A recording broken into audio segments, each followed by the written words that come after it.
வணக்கம். இன்னைக்கு நாம பார்க்க போற விஷயம் நம்ம எல்லாருக்குமே ரொம்ப கனெக்ட் ஆகுற ஒரு கதை. ஒரு சாதாரண அரசு பள்ளியில தூசு படிஞ்ச அந்த கடைசி பெஞ்ச், அங்கிருந்து ஆரம்பிக்கிற ஒரு பயணம். லாஸ்ட் பெஞ்ச் அப்படின்னாலே நமக்கெல்லாம் என்ன ஞாபகம் வரும்? கொஞ்சம் யோசிச்சு பாருங்க. படிப்புல கவனம் இல்லாதவங்க, சரியா படிக்க மாட்டாங்க அப்படிங்கிற ஒரு முத்திரை தானா? ஆனா அங்க உட்கார்ந்திருக்கிற கவின் அப்படிங்கிற ஒரு பையனோட வியக்கத்தக்க பயணத்தை தான் நாம இப்போ ரொம்ப சுவாரஸ்யமா பார்க்க போறோம். இவன் ஒன்னும் படிக்க மாட்டான்ப்பா, பக்கா பேக் பெஞ்சர். கவினை பத்தி அவங்க ஸ்கூல்ல எல்லார் மனசுலயும் இருந்த எண்ணம் இதுதான். தினமும் டீச்சர்ஸா இருக்கட்டும், கூட படிக்கிற பசங்களா இருக்கட்டும், யாருமே அவனை ஒரு பொருட்டாவே மதிக்கல.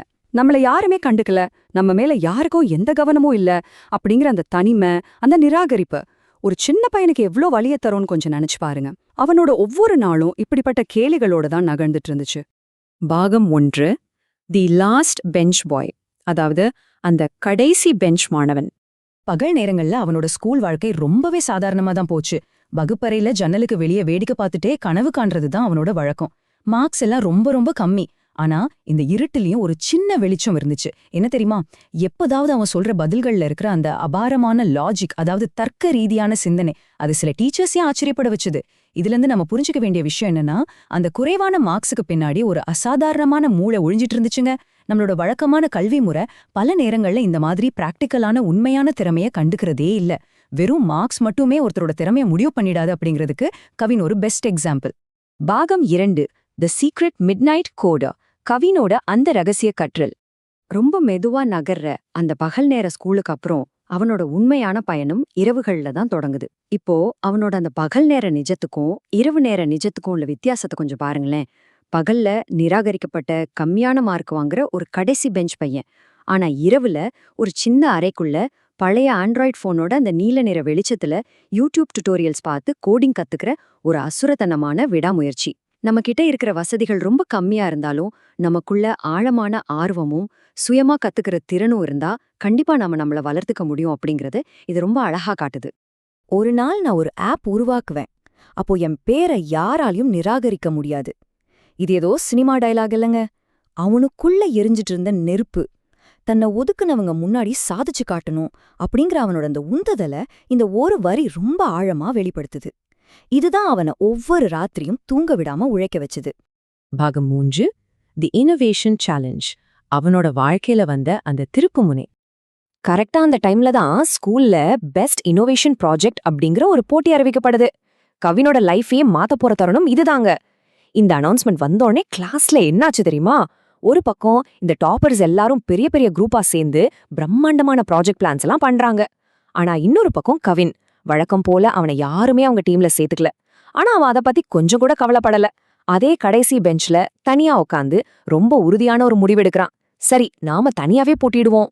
பாகம் 4, பில்டிங் தி ஆப், அந்த செயலிய உருவாக்குறதுக்கான கடின உழைப்பு. சரி, தனியாவே போட்டியிடுறதுன்னு முடிவாயிடுச்சு. ஆனா அதுக்காக அவன் எப்படி உழைச்சான் தெரியுமா?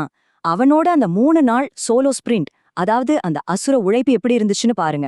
முதல் படி, கையில இருந்தது ஒரு பழைய ஆண்ட்ராய்ட் போன், அப்புறம் லைப்ரரியில கிடைச்ச ஃப்ரீ வைஃபை. 2வது படி, ஒரு உடைந்த லேப்டாப்ல தன்னோட கோடிங் வேலையை பண்ணது. 3வது படி, தொடர்ந்து 3 ராத்திரிகள் தூக்கமே இல்லாம 100% ஃபோக்கஸோட உழைச்சது. ஒரு உண்மையான கண்டுபிடிப்புக்கு பளபளப்பான விலையுயர்ந்த கேட்ஜெட்ஸ் தேவையில்ல, தளராத மன உறுதிதான் வேணும் அப்படிங்கிறது இது உங்களுக்கு ஆணித்தரமா உணர்த்தும். இவ்ளோ கஷ்டப்பட்டு அப்படி என்னதான் அவன் உருவாக்குனான்னு கேக்குறீங்களா? அதுதாங்க ஸ்டடி படி ஏஐ நோட்ஸ் ஹெல்ப். இந்த டெக்னாலஜி எவ்ளோ சிறப்பானதுன்னு கொஞ்சம் பாருங்க.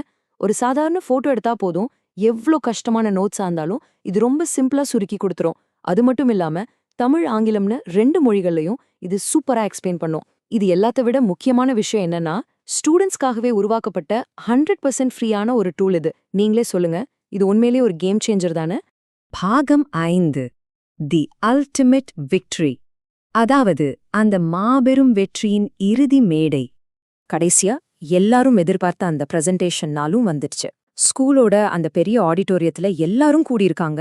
இதுதான் நம்ம கதையோட கிளைமேக்ஸ். கவின் தன்னோட திறமைய உலகத்துக்கு நிரூபிக்க போற தருணம். இப்போ நான் உங்ககிட்ட ஒரு கேள்வி கேட்க விரும்புறேன்.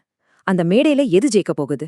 சும்மா கண்ணை பறிக்கிற மாதிரியான ஆடம்பரமான ஸ்லைடுகளா, இல்ல ஒரு சாதாரண பையனோட ரொம்ப பவர்ஃபுல்லான ஐடியாவா? அங்க இருந்து அந்த ஒரு பதற்றத்தை கொஞ்சம் ஃபீல் பண்ணி பாருங்க. ஒரு பக்கம் பாத்தீங்கன்னா அந்த டாப்பர்ஸ் எல்லாரும் ரொம்ப பிரம்மாண்டமான பிரசன்டேஷன்ஸ், சரளமான இங்கிலீஷ் ஸ்பீச் அப்படின்னு மேடைய கலக்குறாங்க. இன்னொரு பக்கம் நம்ம கவின் மேடையில ஏறுறான், தன்னோட உடஞ்ச போன்ல அந்த சிம்பிளான ஆப்ப காட்டுறான். நான் கடைசி பெஞ்ச்ல தான் இருந்தேன், ஆனா இத நான் தான் உருவாக்குனேன் அப்படின்னு ரொம்ப கெத்தா தைரியமா சொன்னான். அவன் பேசி முடிச்சதும் அந்த அரங்கத்துல ஏற்பட்ட அந்த ஒரு திடீர் அமைதி இருக்கே, அது ஒரு மாபெரும் சரித்திரத்தோட தொடக்கமா அமைஞ்சது. அவனோட அந்த ஆப் டெமோ ஓட தொடங்கின நிமிஷம் அந்த மொத்த கூட்டமும் அப்படியே சைலண்ட் ஆகிடுச்சு. டீச்சர்ஸ் எல்லாருக்கும் ஒரு பெரிய அதிர்ச்சி. கூட படிக்கிற பசங்களும் அப்படியே ஆச்சரியத்துல உறைஞ்சு போயிட்டாங்க. ஏன்னா இத்தனை காலமா இவனுக்கு எந்த திறமையும் இல்லைன்னு அவங்க நினைச்சாங்களோ, அவனோட ரொம்ப சிம்பிளான ஆனா பவர்ஃபுல்லான ஐடியா அங்கிருந்த எல்லாரையும் அப்படியே கட்டி போட்டுடுச்சு. ஃபைனலா ரிசல்ட்ஸ் அனௌன்ஸ் பண்ற நேரம். நம்பர் 1, ஆமாங்க, ஃபர்ஸ்ட் பிரைஸ் நம்ம கவின்க்கு தான். அந்த நிமிஷம் அந்த ஆடிட்டோரியம் முழுசும் பயங்கரமான கைத்தட்டல் சத்தத்தால அதிர்ந்துச்சு. ஒரு சாதாரண மாணவன் தன்னோட தன்னம்பிக்கையாலையும் விடாமுயற்சியாலையும் அடைஞ்ச மிகப்பெரிய சாதனை இது. உண்மையிலேயே அது ஒரு செம்மையான மொமெண்ட். இந்த ஒரே ஒரு சம்பவம் அந்த ஸ்கூலோட ஒட்டுமொத்த பார்வையுமே மாத்திடுச்சு. ஒரு காலத்துல பேக் பெஞ்சர் அப்படின்னு அவமானப்படுத்தப்பட்ட கவினை இப்போ எல்லாரும் ரொம்ப பெருமையா பார்க்க ஆரம்பிச்சிட்டாங்க. அவனோட கிளாஸ்மேட்ஸ் எல்லாமே the last bench coder is a future founder அப்படின்னு அவனை கொண்டாட தொடங்கிட்டாங்க. ஒரு சாதாரண வசவு சொல் எப்படி ஒரு பெருமையான அடையாளமா மாறுச்சுன்னு பாத்தீங்களா? இதுதாங்க உண்மையான சக்சஸ். இந்த கதையிலிருந்து நம்ம எல்லாரும் கத்துக்க வேண்டிய ரொம்ப முக்கியமான பாடம் என்ன தெரியுமா? கற்க கசடர கற்பவை அப்படிங்கிற நம்ம திருக்குறள் மாதிரி எந்த ஒரு விஷயத்தையும் உண்மையான ஈடுபாட்டோடும் குற்றமில்லாமலும் நம்ம கத்துக்கிட்டா நம்ம எந்த இடத்துல இருந்தாலும் நம்ம வாழ்க்கை கண்டிப்பா மாறும்.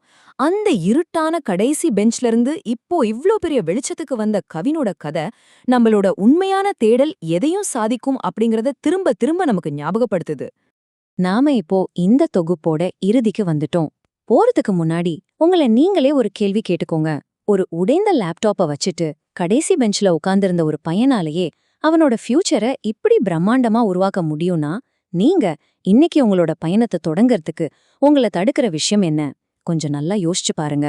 உங்களோட புது கற்றல் பயணத்தை இன்னைக்கே இப்பவே தொடங்குங்க. உங்ககிட்ட இப்போ இருக்கிற வளங்களை வச்சு உங்களோட முதல் படியை தைரியமா எடுத்து வைங்க. இந்த ஒரு பாசிட்டிவான சிந்தனையோட நான் விடைபெறேன். நன்றி.